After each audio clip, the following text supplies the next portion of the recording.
गांव में fashion show. शहर की फैशन डिजाइनर रितु की शादी गांव के जमींदार शेर सिंह से हो जाती है। लेकिन शहरी कामकाजी रितु का गांव में मन नहीं लगता। क्या सासू माँ, ये गांव में तो कुछ नहीं है, मेरा दिल ही नहीं लगता यहाँ, क्या करूँ मैं। अरे बेटा, जहाँ पति का कारोबार बीवी तो वही अच्छी लगती है ना। अब हम लोग इतने पैसे वाले हैं कि गांव में मेरे बेटे लायक लड़की ही नहीं मिली। अरे माँ, मैं तो ये बोल रही हूँ कि क्या करूँ जिससे मेरा थोड़ा दिल लगे। अरे बेटा, मैं भी शहर की थी। यहाँ आकर मैंने गांव में स्कूल खोल लिया। बच्चों को पढ़ाती थी तो मन लग जाता था। तू भी कुछ देख ले जिससे गांव की बहू बेटियों का भला हो जाए और तेरे जमींदार ससुर जी का नाम भी हो जाए। रितु क्या करती, फैशन डिजाइनिंग वाले कपड़ों को गांव की औरतों पर कैसे ट्राई करती। लेकिन एक दिन, अरे क्या बात है डार्लिंग, बड़ी जल्दी उठ गई। और ये हाथ में फेविकॉल और कागज, कहाँ जा रही हो? मैंने सोच लिया है कि मैं अपना फैशन बुटीक खोलूंगी। गांव की औरतों को सजा धजा कर फैशन शो करूंगी और यहाँ की औरतों को भी शहर के फैशन से वाकिफ करवाऊंगी। फैशन और यहाँ की औरतें, अरे इन लोगों को तो बस चूल्हा चौका आता है। खाली समय में एक दूसरे के सर से जुएं निकालती हैं या फिर अचार पापड़ बनाती है। इन लोगों के बस की नहीं है फैशन को समझना। लेकिन रितु मानती नहीं। वो पूरे गांव में पोस्टर चिपका देती है कि किसी को भी नए डिजाइन के कपड़े पहनने का शौक है तो जल्दी जमींदार की बहू से मिले। लेकिन रितु की दुकान में 2 दिनों तक तो कोई आता ही नहीं। पर एक दिन, अरे कमला, क्या हुआ, क्या देख रही हो? ये पुतला देख रहा है दीदी। क्या दिख रहा है इसमें ऐसा?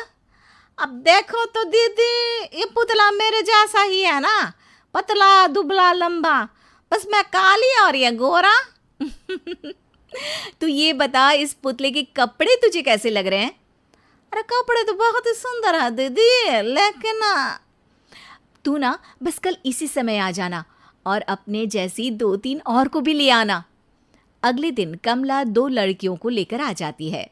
रितु उन लोगों को अपने हाथ के सिले कपड़े पहनाती है और घर भेज देती है। उन लोगों को गांव की दूसरी औरतें भी देखती हैं। और फिर क्या, अगले दिन रितु जब दुकान खोलती है तो सामने बहुत सी औरतें उसके बनाए डिजाइनर कपड़े पहनने को तैयार खड़ी होती हैं। तुम लोगों को कपड़े के साथ ही हल्के मेकअप और स्किन केयर की भी क्लास देनी पड़ेगी। रितु गांव की औरतों को फैशन का ज्ञान देने में लग जाती है। एक दिन रितु का पति कहता है, अरे रितु, तुम्हारी फोटो पेपर में आई है। क्यों भाई, ऐसा क्या कर दिया मैंने, क्या लिखा है?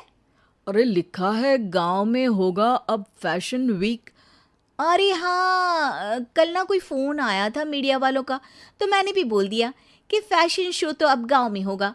लग रहा है उसी की खबर बना दी है। तभी रितु को एक फ़ोन आता है। हेलो, कौन बोल रहा है? जी मैं काम्या बात कर रही हूँ, लुक में फैशन वीक से। हम लोगों ने आपका काम देखा। हम शहर वर्सेस गांव का फैशन थीम में एक फैशन शो आपके गांव में करना चाहते हैं। अरे वाह, ये तो बहुत ही अच्छी बात है। मैं अपनी मॉडल्स के साथ शो में हिस्सा ज़रूर लूँगी। बस अब क्या था, वो दिन भी आ जाता है जब रितु की गांव की गोरी शहर की छोरी के साथ स्टेज शो में हिस्सा लेती हैं। शो के बाद, अरे आपकी वो जो कलेक्शन है ना, मैं उसकी पूरी सीरीज खरीदना चाहती हूँ। सच में आपने वो कपड़े डिजाइन करे जो आज के लोग आसानी से घर और बाजार में पहन सकते हैं। और बजट में भी है। हम भारतीयों के लिए तो ये डिज़ाइन बेस्ट है जी।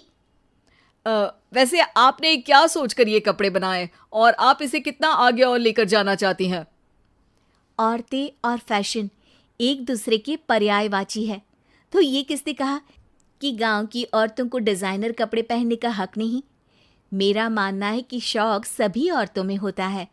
ज़रूरत है तो बस उसे जगाने की, उनके हिसाब और बजट के कपड़ों की, जो मैंने बनाए और सबको पसंद भी आए।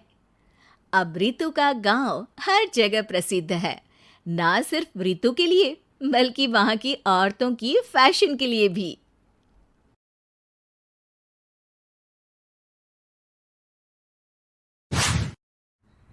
अरे यार 3 बजे फिल्म शुरू हो जाएगी, तू क्या कर रही है? बस मुझे 5 मिनट दे, मैं अभी साड़ी बदल कर आती हूँ।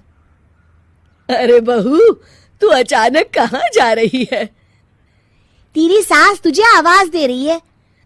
अरे छोड़ ना, ये बुढ़िया कभी नहीं सुधरेगी। क्या हुआ माँ जी? मैंने आपको कितनी बार मना किया है कि मुझे जाते हुए टोका मत कीजिए। मैं फिल्म देखने जा रही हूँ। तू अभी चली जाएगी तो मेरे लिए खाना कौन बनाएगा बहू? सुबह से भूखी बैठी हूँ। अरे माँ जी, आप कौन सा घर का काम करती हो जो आपको भूख लगी है? अच्छा, मुझे देर हो रही है, चलना रीटा। अंजलि के जाते ही सीता देवी अपनी किस्मत को कोसते हुए सारा दिन घर में भूखी बैठी रहती है। इस तरह अंजलि अपना बहू होने का कर्तव्य कभी नहीं निभाती थी। वहीं दूसरी तरफ अपनी सास के खाते से पैसे निकाल के अपने शौक पूरे करती थी। लेकिन सीता देवी इस उम्मीद पर थी कि एक दिन उसकी बहू सुधर जाएगी। फिर एक दिन सीता देवी की जुड़वा बहन गीता देवी वहां आती है। अपनी बहन को घर के काम करते हुए देख गीता देवी आग बबूला हो जाती है। अरे ये सब यहाँ क्या चल रहा है सीता? तेरी बहू कहाँ है जो तू घर के काम कर रही है? सीता देवी भावुक होकर रोने लगती है। अब तुझसे क्या छुपाऊं? मेरी बहू रत्ती भर भी मेरी इज्जत नहीं करती। मजबूरी में मुझे घर के सारे काम करने पड़ते हैं। वो तो बस सारा दिन अपनी सहेली के साथ सैर सपाटा करने में लगी रहती है। अच्छा, तो उस चिड़िया के पर निकल आए। तू चिंता मत कर, मैं ऐसी कई बिगड़ैल बहुओं को ठीक कर चुकी हूँ। अब मैं इस चुड़ैल से निपटूंगी। तू कुछ दिनों के लिए मेरे घर चली जा, मेरी बहू तेरी अच्छी देखभाल करेगी। फिर दोनों बहनें आपस में साड़ियां बदल लेती हैं और सीता देवी अपनी बहन के घर चली जाती हैं। देर रात अंजलि जब घर आती है तो अपने कमरे का नजारा देख उसकी आंखें फटी की फटी रह जाती है। हे राम, मेरे कमरे का एसी कहाँ चला गया? और मेरा 56 इंच का एलईडी टीवी कौन ले गया? अंजलि तहस के साथ अपने सास के कमरे में जाती है। तभी वो देखती है कि उसके कमरे का एसी और टीवी उसकी सास के कमरे में लगा है और गीता देवी आराम से एसी की हवा खाते हुए सास बहू सीरियल का मजा ले रही है।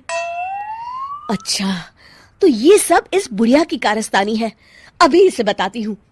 ये सब क्या है माँ जी? आपकी हिम्मत कैसे हुई मेरे सामान को हाथ लगाने की?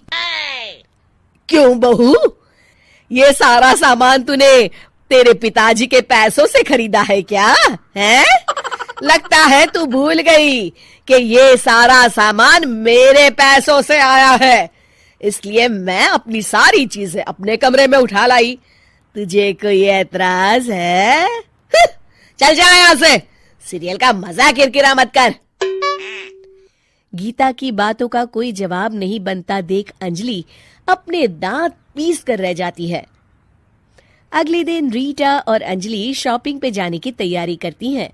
अंजलि जैसे ही अपनी स्कूटी पर बैठती है तभी गीता देवी स्कूटी की चाबी निकाल लेती हैं।